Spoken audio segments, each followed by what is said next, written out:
Did you reach for your phone the moment you woke up? Perhaps you grabbed the same coffee mug you always do. Maybe you put on your left shoe before your right. These actions feel small, they feel insignificant, but they're part of a hidden script, a complex dance choreographed by your mind without your conscious permission. We think we're in control, making thousands of deliberate choices. But what if most actions are echoes of past decisions on a loop we never noticed? It's a startling thought. The architecture of our daily lives is built on habits we rarely examine. This isn't laziness, it's brilliant engineering. Our brains are powerful but overloaded. To avoid overwhelm, the brain creates shortcuts. Psychologists call them heuristics. Think of them as mental rules of thumb. They're rapid, automatic, just beneath awareness. They let us drive while thinking about dinner. They let us listen to a podcast while tying shoelaces. Nowhere are these psychological forces more expertly manipulated than inside a modern grocery store. The moment you walk through those sliding glass doors, you are entering a carefully constructed environment designed to guide your behavior. Why are the fresh flowers always near the entrance? Why are the baked goods always near the entrance? The pleasant smells trigger a positive mood and a sense of reward, making you more relaxed and potentially more impulsive in your purchasing. The entire layout is a maze engineered to maximize your time and exposure to products, not to help you find the milk quickly, or eggs quickly. Look closer on your next trip. Notice how the most expensive brands are placed at eye level. This is no accident. Marketers call this the bullseye zone. Products placed here are seen most and therefore bought most. Cheaper generic brands are often relegated to the top shelves. Bulk items are often relegated to the bottom shelves, requiring you to physically bend or stretch. The psychological principles that govern the grocery store are amplified to an extraordinary degree in the digital world. Your smartphone is not merely a tool, it is a finely tuned psychological instrument. Every app, every notification, every feed is designed with a deep understanding of what captures and holds human attention. Consider the simple act of pulling down to refresh your social media feed. This action mimics the mechanics of a slot machine. The unpredictable reward, will it be a new photo, an interesting message, or nothing at all, creates a variable reward schedule. This is the engine of digital engagement.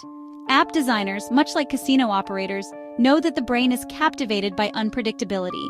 The red notification bubble is another potent psychological trigger. It creates a sense of urgency and a perceived social obligation that's hard to ignore. Each buzz, ding, and banner. So, what can we do? The first step toward reclaiming our choices is simply to pay attention. It is to turn the light of awareness onto these automatic behaviors. Try this simple exercise. For one day, narrate your small actions to yourself as if you were an outside observer. Now I am picking up my phone, even though I don't need to. I am reaching for the name brand cereal at eye level. I am clicking on this notification immediately. This act of observation creates a small gap between the impulse and the action. In that gap lies the power to make a different choice. It is the beginning of moving from autopilot to manual control. This practice of mindfulness can be extended to all corners of your life.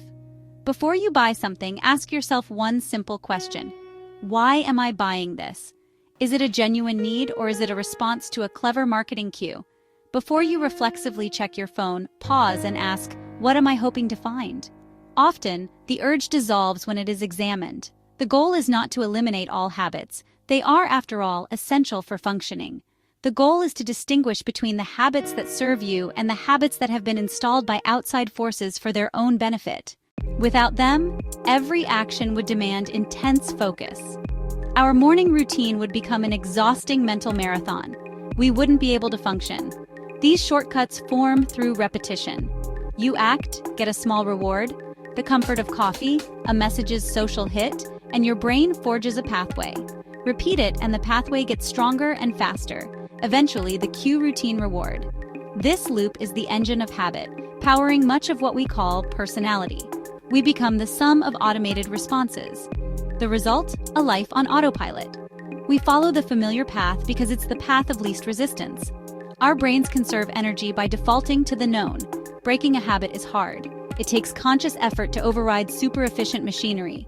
You fight the system designed to help you. Understanding this tug-of-war is the first step to seeing the invisible forces shaping your day, from your alarm clock ringing to your head hitting the pillow. Your daily life isn't independent choices.